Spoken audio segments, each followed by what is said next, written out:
All right, I'm going to go ahead and call the House Transportation Committee to order. Welcome, everybody. Do we have any bill introductions today? Okay, seeing none, we'll move on directly into the presentations. Our first presentation today will be by Pat Hubble with the Kansas Railroad Association. Before Pat gets started, I just want to make sure all the members of the committee know that one of the reasons we're having these informational hearings early on is so if you have an issue with something in your district, you've got a face on who to talk to at least try to get an answer for our constituents. Um, a lot of times if they hear we're on transportation, someone will say, I can't get my driver's license, or you notice, Pat, that I'm trying to make sure I don't say anything about railroads in these examples. But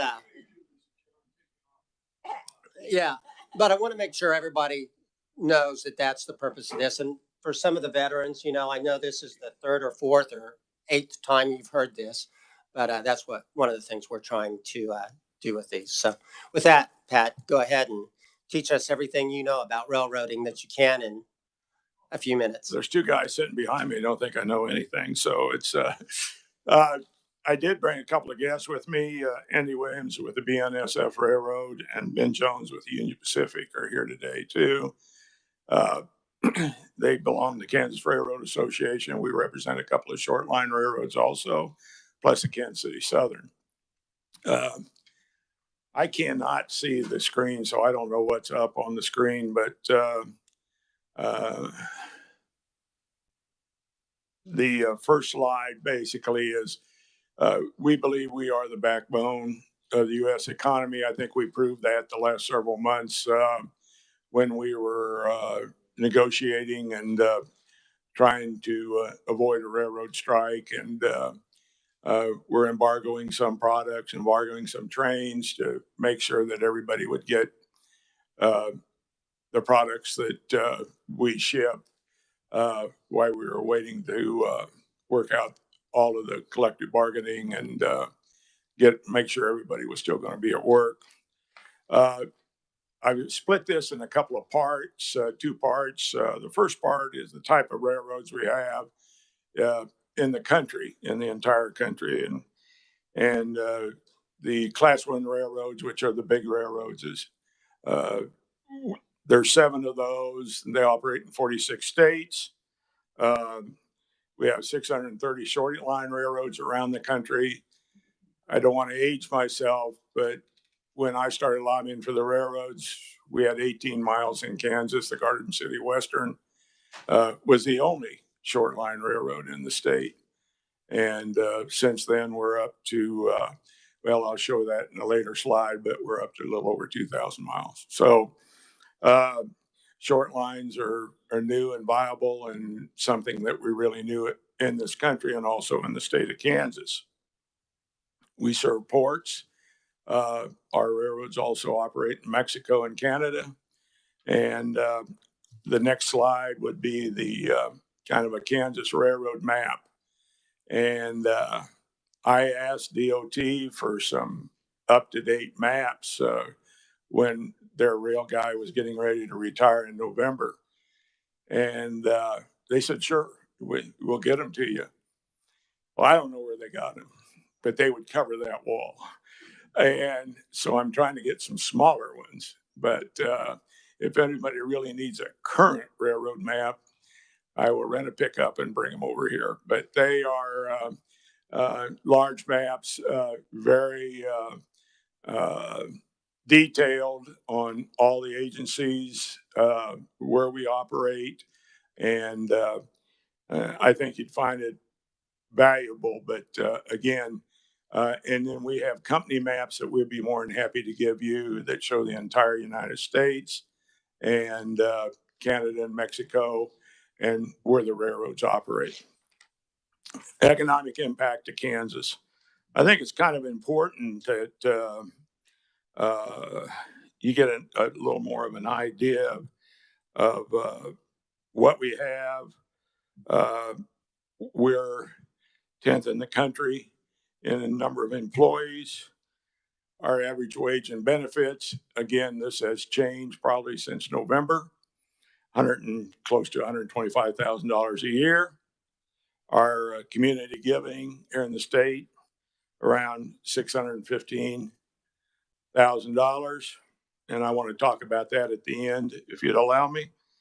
Our annual payroll is $662 million.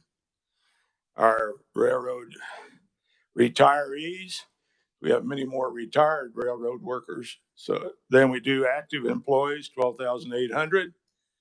And Representative Goddard, I think most of them live in Parsons, but the railroad retirement benefits amounts to about 349 million.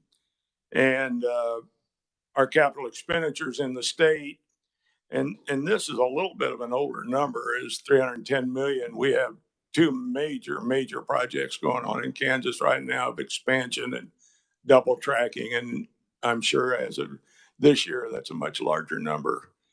But that gives you a little bit of a back on Kansas. Our intermodal is big. We have Kansas City is the second largest terminal rail in the United States behind Chicago. Trains are a little longer, so we probably don't operate as many, but we usually operate about 300 trains a day in Kansas City, either switching, moving from one railroad to another, and kind of give you an idea of the breadth of what that type of operation is. And before we had all of this social media and those big internet companies, the railroads were the second largest users of computers in their business, other than the federal government. We have a computer system here in the state, or offices here in Topeka, Omaha for Union Pacific, that handles an incredible amount of computing to keep us straight, keep us online, keep the commodities flowing, getting people the cars they need at the proper time. And that is such a sophisticated system. If you're walking around downtown once in a while, you'll see Coast Guardmen and you go, what in the world's a Coast Guard doing here? Well, they're sure not here to protect the Kansas River, but they're here, they're payroll headquarters for the U.S. Coast Guard, rent space on those computers at that building 2 blocks from here. So it's a very sophisticated system. We have a couple of people work here as lobbyists whose spouses actually run that system over there. So it means a lot to this city to have it here. There was a real commitment when we sold the building across the street to the state that they would build a general office building here in Topeka and a computer center after that building was sold. Hey, Pat, I don't want to throw you off track, That's easy, Mr. Chair. Well, and yeah, don't want to derail you, I guess, would be the. Oh, that would really be bad. Do you mind, the importance of the railroad in the Kansas City area? I know you've talked to me about trying to set up a trip for committee members to look at some facilities maybe in March or something like that. Could you just kind of give an overview maybe of what you think we might look at when we go to Kansas City? Sure, I'd be happy to do that. We have talked about that and the logistics of it because of just the size. I mean, it's not like you're going to go down and look at Goodyear or something. I mean, the size of the business, the size of the equipment. But what we would like to have you do is see one of the office operations, see a dispatching center on the Union Pacific, see a diesel shop. We also have shops here in Topeka, overhaul facilities that turn out a train and a half a day or a locomotive and a half on an overhaul type situation. But we would love to take you to Kansas City, try to figure out what we can do ethically, and also give you, not waste a day.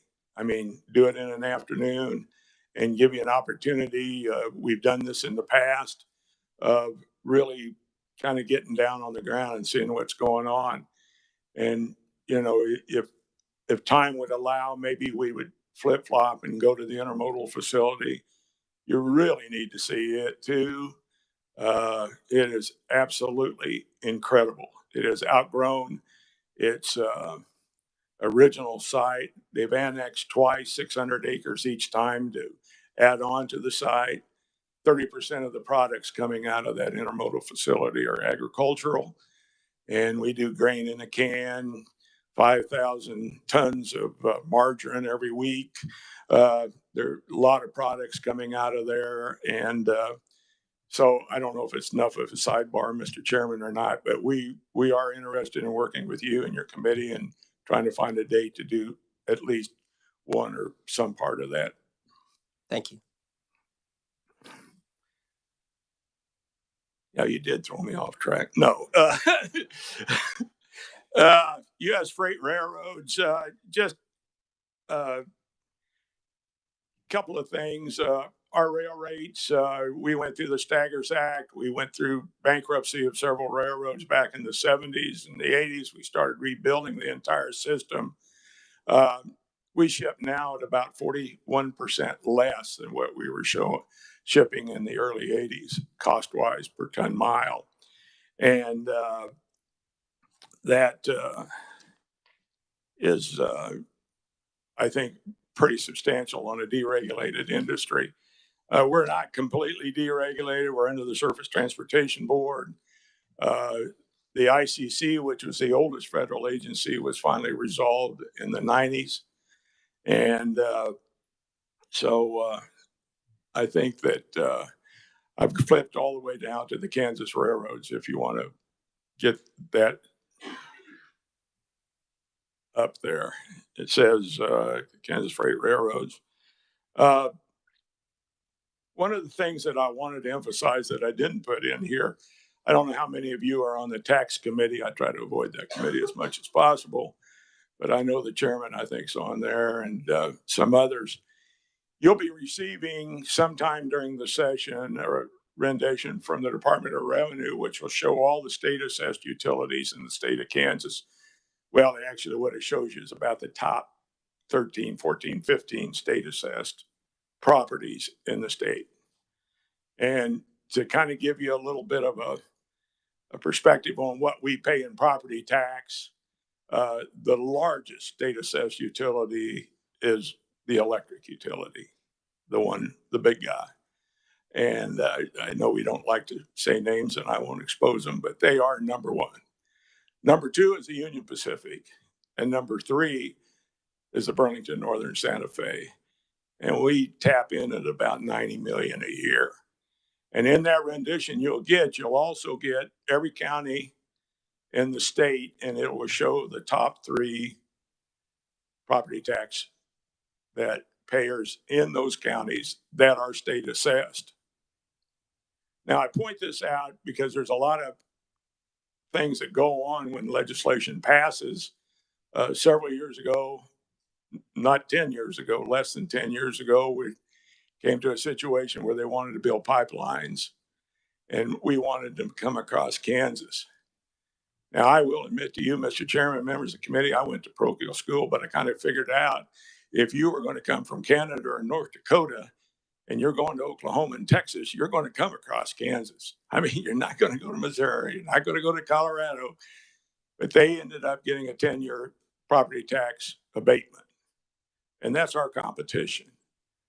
And when, if we want to look at our total taxes, our income, our property tax here in Kansas, there's only 3 states in real dollars, this is in percentages, but in actual money, that collect more tax on these two companies represented behind me today. And that's California, Texas, and Illinois. And then we come in at number 4. So anyway, I thought that was kind of interesting. And well, you've done a great job for first day. The rest of this presentation, the next part is on the Union Pacific, gives you a really great background on them. And then the last part, and I don't want to get into a bunch of other people's time, but The last part is on the Burlington Northern Santa Fe. It gives you some great statistics on what they're doing, where they're operating. The first part is BNSF. The second part's UP, and kind of tells you where they are. When I started lobbying for the railroads, we had 8 class 1s, and between mergers and bankruptcies and that type of thing, we're down to actually 2, 3, if you can include the Kansas City Southern, which has 18 miles in Pittsburgh. But we had several railroads that merged. And when you look at what happened and why it had to happen and why you had the Rock Island, which, Mr. Chairman, you're very familiar with, I mean, that was a 10-mile-an-hour railroad, and now you have a Cadillac going through your district. I mean, it is a wonderful railroad. They're just finishing a lot of passing track all the way to Tucumcari and then on to the coast. But these railroads that had to merge or went into bankruptcy, when it got out down to the bottom line of what caused that, there were 2 things: overregulation. Well, actually 3 if you want to include taxation, but overregulation, taxation, and they didn't go anywhere. I mean, if you had the Rock Island, it operated through Topeka from Kansas City, and it ended in Tucumcari. When the Southern Pacific took it over, it went all the way to the West Coast, and now it's part of the Union Pacific system. And it's the same way with the northern part. It really didn't go anywhere. It ended in Lyman, Colorado, and all the traffic was given over to the Union Pacific. So there's just like a company like the Rock Island made a big mistake. They thought the gateway to the West was going to be St. Joe, Missouri. And sorry, it was Omaha and Kansas City. And they just never were able to develop the traffic. Same thing happened in New York Central, the Penn Central, Erie, Lackawanna, the railroads that went under. The same thing happened to them. They just didn't go anywhere. So anyway, that's that. I have a couple of other things I'd like to cover before I go ahead. I'm sorry. Representative Ballard has a question. Right. So you were saying in terms that instead of going through St. Joe, they went through Omaha and Kansas City. No, they didn't. That's where the railroads like the Union Pacific and the Santa Fe started, and that's where the business actually ended up. Nothing happened in St. Joe that benefited a railroad. Yep. Was that political or just not the way the routes went? I think it actually was just logistics. It didn't work. When you started hauling, for instance, cattle, when they drove them to Dodge City and then Abilene and then Kansas City, okay, they never went to St. Joe. I think some pigs went up there, but I think that the basically that was the direction everything went. So And plus ag products. is more business in Omaha, Kansas City, or are there a collaboration? Kansas City is the second biggest and of all, behind Chicago.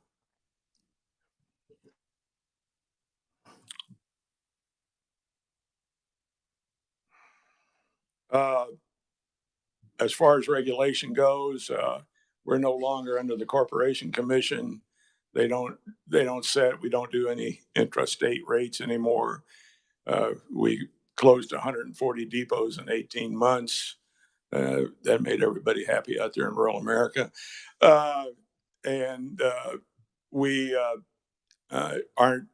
Our regulations comes from the Surface Transportation Board. We had a former Secretary of Transportation that served on that board, and she eventually became chairman. But that's who regulates our industry, and they are involved. They're a hands-on agency. They don't sit around and wonder what's going on. They ask questions. CEOs are in front of them. Ties groups in front of them. There's and we hope we cooperate with each other and get some things done that improve the industry. The last slide is kind of just shows a couple of things we do on in charity. There's a book fair in Wichita that's over 800 books were donated to kids by the Union Pacific. And then we just depicted a winter coat giveaway or help in Kansas City, a BNSF project. But I would like to talk about one thing before I sit down. I don't know how new all of you are to Topeka, how much you've been around the Capitol, but on the northeast quadrant of the Capitol is a memorial. And it's very important to the railroads. It is the law enforcement memorial where law enforcement officers have been killed in the line of duty, lost their lives. Attorney General several years ago, about 6 years ago, came to us and said, "Hey, I'm trying to raise money. The memorial's never been finished." And you hate to have something that's never been finished because they're running out of room to put names. It's got to be one of the just really, really sad things in a commentary. But we said that we'd try to raise some money. The Sheriff's Association put in a ton of money. The railroads did. And there's 17 railroaders that were railroad police that were killed in the line of duties whose names are on that memorial. And it is just beautiful in the spring when they plant all the new flowers and hope you get a chance to see it. But we do have our own police department. They come under the attorney, they're licensed under the Attorney General for statewide pursuit. We back up your local police. We respond immediately. Some of Ty's, two of his guys were going across central Kansas not too long ago, a couple of years ago, and in the middle of the night, and they make that run all the time, and all of a sudden they saw fire. They said, "Well, that's the school. It's on fire." They call their dispatcher, calls the local sheriff, gets the fire department out there and saves the school. We had a state senator, couldn't find his nephew for days. And a crew that runs that track all the time saw a pickup down in a ditch. They'd never seen it there before, and it was upside down. Well, it was the nephew, and he was still alive. So our crews are constantly watching for what's going on, what's happening out there. And then our police will back up your police if they're called on, and your police back up ours. It's a dangerous place to go to work down in a yard, especially with all. I don't know how many of you saw the news on the containers being broken into in LA and TVs being thrown out, and we had to hire and train more police. Most of our police force come as officers of other police departments, sheriff's departments. So anyway, with that, I'd attempt to answer any questions. Representative Hoheisel. Thank you, Mr. Chair. Thank you, Mr. Hubble, for being here today in that presentation. I'd be remiss if I didn't ask, though.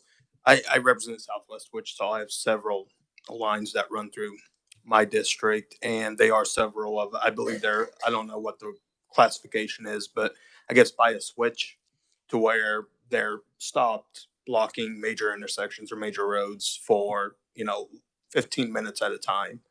And I understand that is a federal issue and not a state issue. We can't regulate that on the state level. Is there anything that the railroad industry is doing to address this? Because, I've personally seen roads or trains, 20, 25 minutes blocking, Meridian or blocking Pawnee. So is there anything that the railroad industry is doing to address this? Well, we went several years ago, and I don't know, can we say names up here? The Graves administration decided, we got in with the Graves administration and said, okay, we want to do some rail projects. And so what are we going to do? We did Marysville, which was big. Rerouted the railroad all the way around town, built an overpass over the whole thing, and the railroad used to go right through the middle of town. We did Salina, the east side of Salina. I'm trying to think of the name of it. Iron Street, I think. We did Harrington. And then our biggest project was Wichita, obviously, was downtown. We took the Union Pacific put it up on the Santa Fe line going through, or the BNSF line going through town. Built a couple of more overpasses, opened up all the overpasses so the big trucks could get through. Always want to help out the big trucks. And we really thought we had a deal going on 21st Street, and that went tapioca. It was, and at one time there was a feeling that there'd be an intermodal yard there, and a bunch of the elevators would have been tore down and moved or whatever, and there would be an intermodal facility in Wichita. But there was just some other things. And then we did Johnson County. We moved everything on the east side of town. We made great separations there. So there are projects. We do cooperate with DOT. We just need to find out where we need to be, and then we have to have the locals cooperate with the project. I appreciate that response, and I appreciate the reference to 21st Street. I know in order to revamp that area up there, the rail lines up there are just, that's an issue with revamping that area. Do you know what, if I may, Mr. Chair, along the same lines, do you know what the industry standard is for, I guess, in mobile trains blocking major roads? The time. You mean, is there a time? I mean, what's the average time you would say that? I know Kansas tried to pass a law. I believe it was I like don't want to 5 seem like I'm minutes. being a smart aleck, but No, you're not at all. if you're not moving, you're not making any money. Oh no, I mean, and that's our, we got to keep the trains moving. Our customers expect us to be there on time. But it's as frustrating as for us. Now, if you allow me, Mr. Chairman, Butler County, Chase County, that is on the BNSF. That's the only part of their transcontinental railroad that's not a double track. It's being double tracked. It's going to cost $400 million. It's been going on. There's 42 new bridges to be built. And once that done, it's going to relieve a lot of congestion. Trains are going to move quicker. They're going to get quicker. Same thing. The Union Pacific is putting passing tracks on what I call it the Tucumcari line. I'm sure they got another name for it, but it is their main line that goes through the chairman's district. He told us to fix it or he's going to get mad. And but that, and there's millions and millions of dollars being spent to speed this up. And it's because our shippers expect it. Both railroads are building inland ports, and they're building at $1 billion each so we can get containers off of the docks.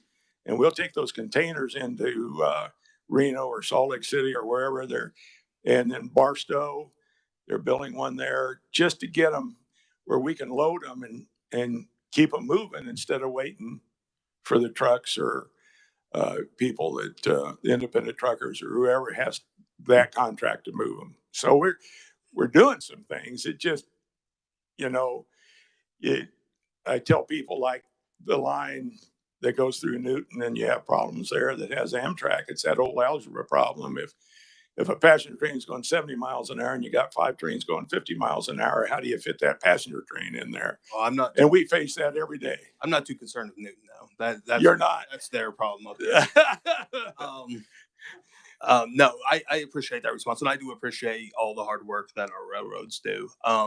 It's just, I do get a lot of constituent calls, emails about this issue.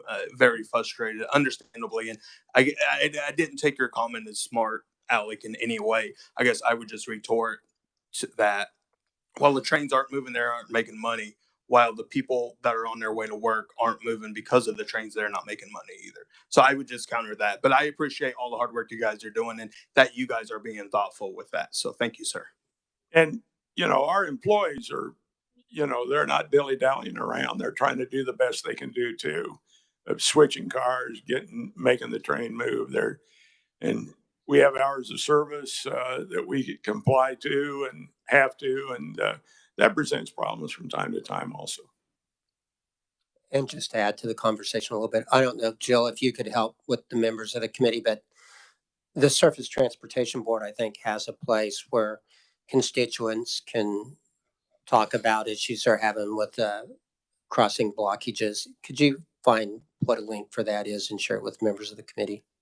So, but it is a difficult thing. You know, we've got that arms war going on where we're getting more double tracking and sightings because that's really helped a lot in some of our areas. And then the trains get longer but anyway, it's I guess Liberal wouldn't be where it is today if the railroad didn't go through there, and that's the reason we are That's the reason we have you, originally Mr. existed. Chairman. Thank you. Representative Delperdang, I think you had a question. Yeah, actually, if I could make a follow up on the previous one, then I've got a couple questions if it's okay. But when you get out western Sedgwick County, Kingman, Pratt, Reno, we don't have 15 or 20-minute blockages. We got 24-hour, 48-hour blockages to where people, if there's an emergency or an EMS crew trying to get through or fire departments, they're blocked. We've got to figure out something to do with that. And I'm not complaining to you. I just please put it back. I've been working with Congressman Estes' office over the past year, and we keep getting from the railroads, it's a federal thing. No, it's a state thing. It's a federal thing, state thing. And we're just getting kicked all over the place. But when it gets that long, you're endangering people's lives. No way around it. There should be, Representative, an 800 number on a crossbuck or on the sign, and they need to call it. And they need to tell them exactly where they are so they can get somebody out there to break the train. I mean, there should be, and if there's not, I'm sure one of the people behind me is going to make sure it's there. But there should be 800 numbers on those crossbucks or those crossings that if there is a problem, you can call and let them know that somebody needs to get out there and break the train. We try to do that, but if you'd pass that on, that might be helpful. Okay. And then just on to general questions.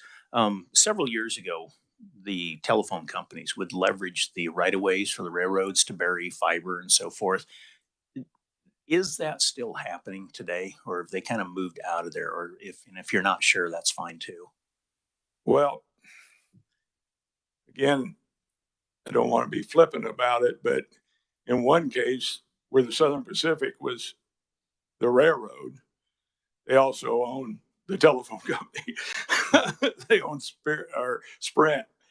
They called it something else, but they owned it. And they did that. And they also did the turnpike. They buried cable there before they actually got out of the business and sold the company. But we have quarrels with people wanting to go under our right of way, or under federal law, we're required to flag the trains when somebody's putting cable under us or beside us for safety purposes. And we'll put somebody out there to flag the train, and then they say, oh, we're not coming today. We'll be there in a couple of more days. And we get frustrated with that.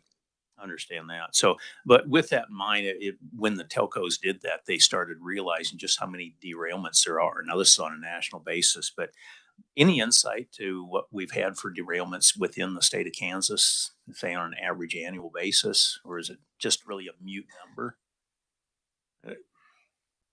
I just don't find it to be a big number, but I don't know if we have it. You know, I don't know. I'm just a derailment is anything that causes $1,000 worth of damage. I think it used to be the old number, and that's nothing on a railroad. I mean, there's a lot of reportable derailments that are resolved in a matter of hours. But again, it's something that we're running big rail out there, and we don't expect it. I mean, it's something that we really do about everything we can do. And we have, would you allow me, Mr. Chairman, and I know the Union Pacific has the same thing. I'm kind of familiar with the one in Topeka because I saw the passenger cars sitting in the yards. We have taken passenger cars, taken the floor out of them, and put 60,000 pounds of ballast, and then rebuilt it and put instruments in there to measure tracks. And we have 6 of those trains operating on the BNSF. Union Pacific has about as many, continually monitoring track for track structure, any defects. And it's all satellite. And then they call road foreman of the tracks, and they'll go out there and fix it, hopefully quickly. Which leads right into my next question. Would you have any update on the track? I understand it's roughly a 30-mile stretch south of Wichita.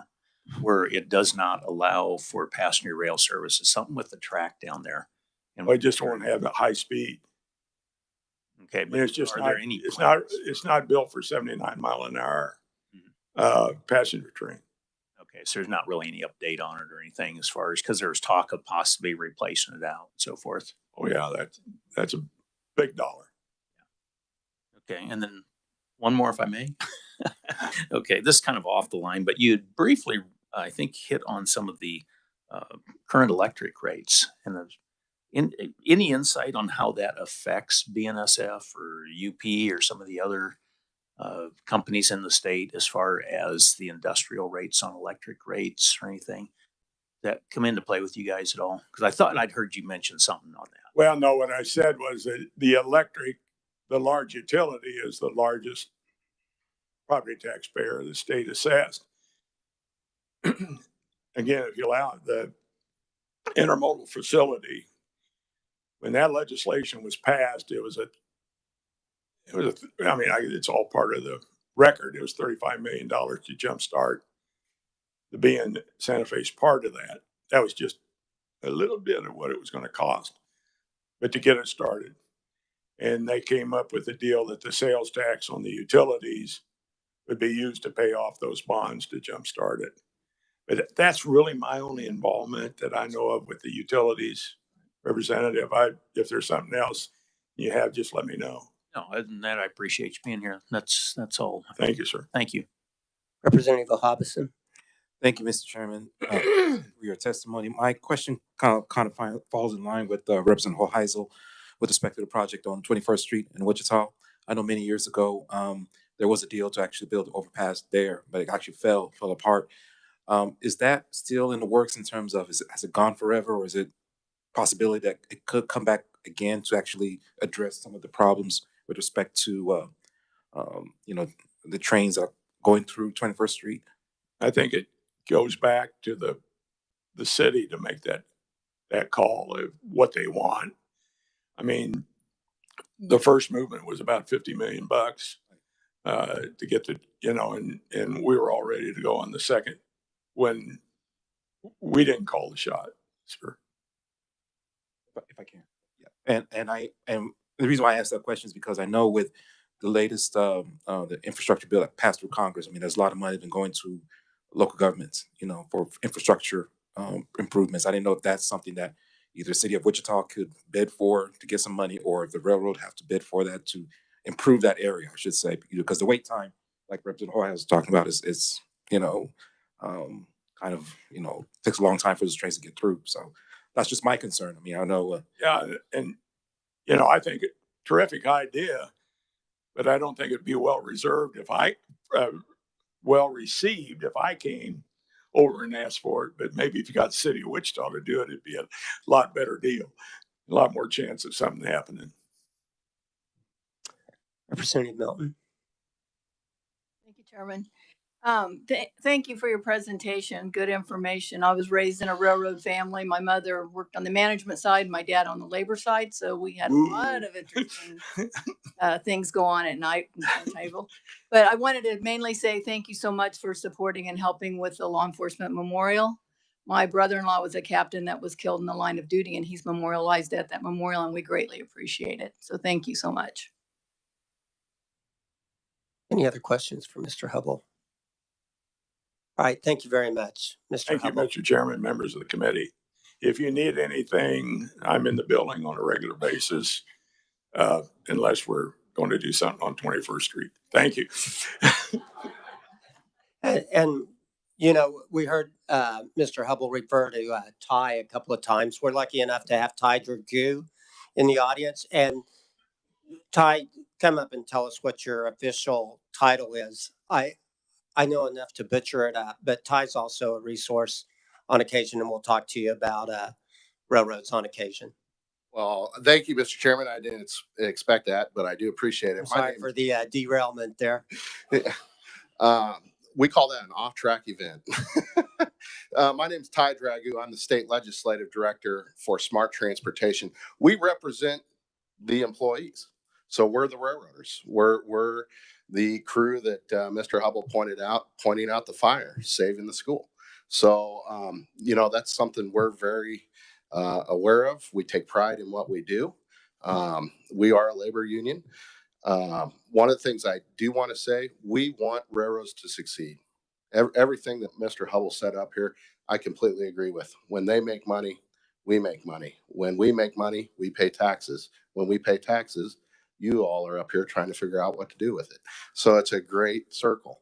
So anything I can do to give perspective, counterpoints, we don't necessarily get into the management of railroads. That's their thing. But when it comes to working environments and public safety, we're going to be very much advocates up here for not only our employees, but citizens that live in the state of Kansas. So I appreciate the time, and I can answer any questions if you have any. Okay. Hi. Thank you, Mr. Chairman. And I also want to recognize Ben Jones with the UP. I know his name was thrown around, and Andy Williams with the BNSF. So, and we'll see them around the Capitol on occasion, but that's the main man and has been for a lot of times. Okay. Now, next we're going to move on with the presentation from Watco. Kansas is home to one of the largest short line management companies in the nation. And we have Laura McNichol, I think, on WebEx for that. Welcome to the committee, Laura. Can everybody hear me? Thank you. Good afternoon, Mr. Chairman. Chairman Francis, congratulations on your new role. On behalf of WACO and the short lines here in Kansas, we look forward to working with you in the years to come. And welcome to the rest of the committee. Thank you for having me. So I'm here to talk a little bit about short line railroads and the role that we play in the overall freight rail network. As many of you know, we are a homegrown Kansas company. We were born in Pittsburgh in Southeast Kansas, and we've grown into a fairly robust short line holding company. Short line holding meaning we operate 46 short line railroads in the US, in Canada, and Australia. We operate about 6,500 miles of track across our different railroads, and here in Kansas, we've got 3 of them. We have 2 Class 3 railroads. That's a short line colloquially. We have the Kaw River Railroad, which Pat talked a lot about what was going on in Kansas City.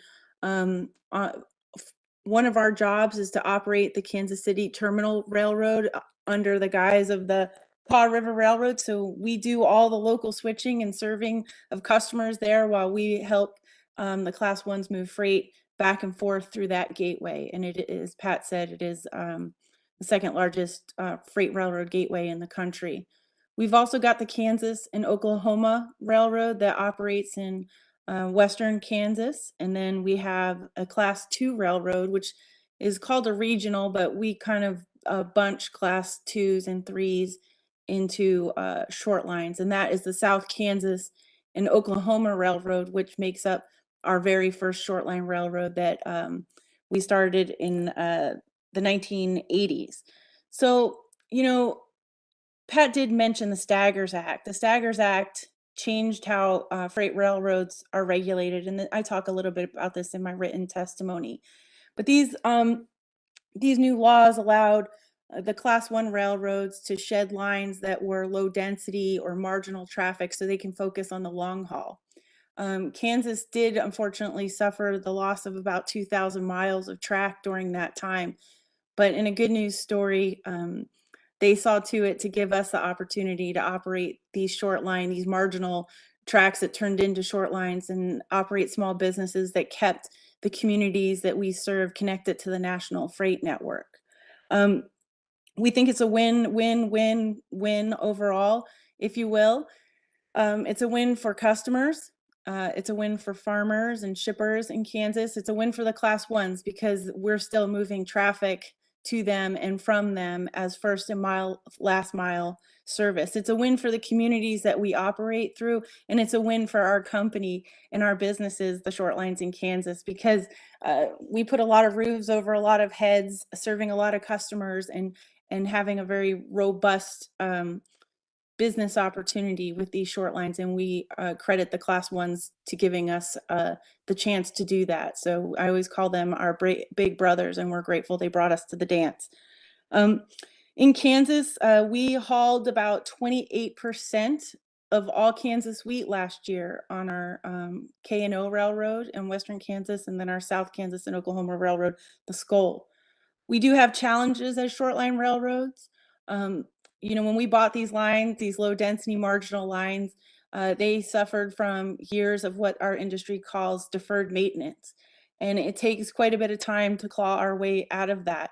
The legislature here, the state of Kansas, has seen fit to help us invest back in these lines to be able to keep them open, keep them running, keep the communities that we serve connected to that national freight network.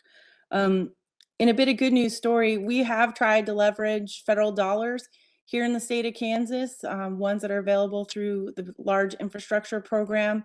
I'm very happy to report that we have a $40.6 million rail track project going on our South Kansas and Oklahoma Railroad now. It's about halfway under construction, and this is allowing our line to upgrade from what we call 263,000 pound rail car capacity to the industry standard 286,000 pound rail car capacity. That $40.6 million was to basically upgrade half of that over 400-mile network that stretches from just southeast of Wichita down into Tulsa. One of the good things that came out of that is that Bartlett Grain decided, as they look to expand, or not expand, but develop a new soybean crushing facility in southeast Kansas, they located it on our short line. And this is a transformational event for a short line railroad. We don't usually get the opportunity to serve such large customers like that. And so they chose us because we interchange with the 3 Class 1s in Kansas. And their soybean crushing facility is going to probably add close to 15,000 new carloads to the Skull Railroad. This project is adding another need to increase our capacity across the rest of that network for another $46 million. Luckily, we have the $40 million from the federal government, and we're just thrilled that Bartlett picked us, and we think that it's going to have further economic development benefit. These dollars that we put in the railroad lend themselves to having a safer operation. Safety is our top priority. I did hear some of the questions from the previous panelist, and I'd like to address some of them, if you will. So we're regulated by 2 entities of the federal government. Number one, the Federal Railroad Administration. They are our safety regulator, and they regulate the Class 1s just like they do the Class 2s and 3s. On the blocked crossing question, there is a website that the Federal Railroad Administration maintains to allow public to report block crossing instances, because it is something that they take very seriously, given the same kind of anecdotes that you all hear as legislators across the state. And a lot of things that go into a block crossing. For us, it could be a broken down locomotive. It's never our intention to block a crossing. It's important to keep our trains moving. But again, a lot of things that go into that. There is the Surface Transportation Board. They oversee our industry on the economic side, whether it's the sale of a Class 1 railroad to become a short line railroad. It's the abandonment of track, it's mergers and acquisitions, things like that. And so they're our economic regulator. And on the public utility side of things, in terms of accessing our railroad rights of way for the expansion of broadband, certainly through the pandemic, we know that's been a very critical issue for a lot of communities as they navigated everybody staying home. So our railroads, it's private property, no different than maybe your backyard. And there's processes in place for telecom companies to access those railroad rights of way through a permitting system. Each of our railroad companies have them. It's our duty to keep track of who has access where, because you don't want to drill a broadband line under or across a high pressure gas line. So it takes a lot of effort on our part to track all this. We have robust real estate department at WACO to pay attention to that. And we ask telecom companies to please work within our system to access our railroads. It's not our intention to slow broadband down or anything like that, but there is a process. So I think with that, I will come to a close. I do appreciate the time before you, and I am certainly happy to answer any questions you may have. Representative Collins has a question for you. Thank you, Mr. Chair. It's really more of a comment than a question, but Watco is a big employer down in my area, my district, and nearby. Employs quite a few people. And I just really appreciate what you've done, and the story of the Webb family and Dick Webb and what he did in founding the company, I think is just really great. But we probably don't have time to get into that here. But just want to thank you for what you do. Thank you, Mr. Chairman, Mr. Collins. I appreciate that. I decided not to go too deep into the Webb family, but I am so grateful to be a small part of their history. This year is our 40th anniversary. Not many companies make it to their first anniversary or second or third, so we're thrilled to make it to 40 this year, and we'll be celebrating throughout the year. But thank you, sir. It's a great comment. Representative Proctor. Thank you, Mr. Chair. I appreciate the testimony today, and I was wondering if you could provide the committee with the web address for reporting those blockages, because that it would be great to be able to respond to constituents with something other than I don't know. So if you could send that to the committee, I'd appreciate it. Jill's going to get that to us. I think we've got someone already providing that for us. So, other questions, Representative Minnick? Thank you, Mr. Chairman. Thank you, Ms. McNichol. In my House district, I have 120 miles of the K&O Railroad through it. And I also have about 90 miles of the Union Pacific. The portion of K&O that you're operating was part of the UP at one time. And Surface Transportation Board allowed that to annex to Southern Pacific, I believe. Am I right, Pat? And it really changed the direction of agricultural commodities like grain in my community. They used to leave on the railroads and go east and west, mainly east. We have exporters in my home community that want to take things to the west to be exported to the southern Pacific Rim. They have a hard time getting west because a train leaving there needs to go east to connect to the Class 1 railroads. It's kind of difficult. We fought the Surface Transportation Board in the 90s, and I believe that was like a 3-member committee. We lost about 10 to 15% of our valuation within that one county, which affected the local taxpayers tremendously. I guess to wrap my comments up, I want to thank the railroads, both Class 1s and 3s, for transporting a lot of our commodities, which takes the stress and wear off of many of our highways. And I think you're doing an excellent job, and I welcome you out in my district. We'll take all the rail service we can get. Thank you. Thank you, sir. Mr. Chairman, Representative, if I may respond for a quick moment. You know, the K&O Railroad east of or west of Great Bend, Kansas, we can go 10 miles an hour for roughly 170 miles. So when you think about how long it takes to do that, one of our goals here at WACO is to upgrade that line, replace the rail. It'll be $100 million project, just like you're seeing on the SCOL that's happening right now. But it's our job to find resources to invest in these lines, because we know, using the Bartlett example, that when we invest in these lines and upgrade them to the 286,000 pound car capacity, a business will come to it. And we know you have to go east to go back west. We terminate at Towner, Colorado. But and I know you've heard the phrase that you can watch your dog run away for 2 weeks out there. It is our duty and our mission, and I hope before I ever say goodbye to this company that we get that line upgraded to be able to move faster. Moving faster would make a huge difference for the customers that you talked about. we have any other questions for Ms. McNichol? Well, thank you for your testimony, Ms. Nickel. Thank you, sir.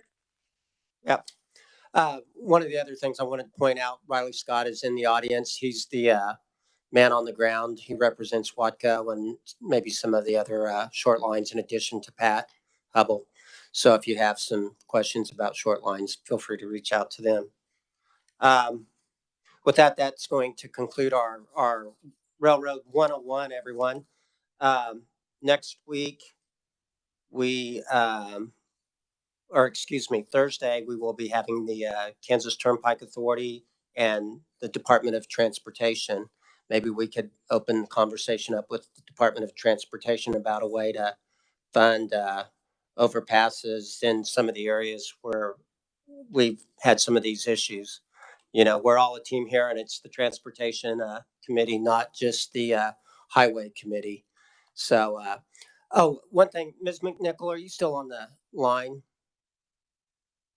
I think we lost her, maybe. I'm still here. Yeah. Hey, do you know anything about some of the things that we've done to aid both you and the mainline railroads as far as helping some of your customers improve their sidings? I know we've had that. And then we also, I think, did a tax credit, didn't we? You sure did, Mr. Chairman. So there's an existing program that's $5 million a year for railroads to compete for track projects to support upgrades to our rail lines. That's a 50-50 match, so it leverages private dollars for those kind of investments. About 3 years ago, the legislature passed a another $5 million short line program that customers are eligible for class 2s and 3s. The customers are eligible to the first program I talked about. This year, I believe, is the last of those 3 years for that program. It's a 70-30 match. Again, we're doing everything we can to leverage private dollars for investment in rail lines. It's safety, it's trucks off the road, it's taxpayer savings. There's tremendous amount of benefit to those programs. And yes, Mr. Chairman, last year we were thrilled that the legislature passed and the governor signed a $5,000 a mile short line track tax credit that is modeled after a federal short line tax credit that helps railroads on maintenance side of things.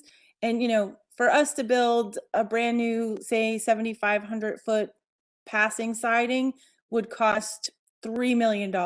So we've got $5,000 a mile just to help us stay competitive in maintaining our line. The cost of capital for railroads is quite high.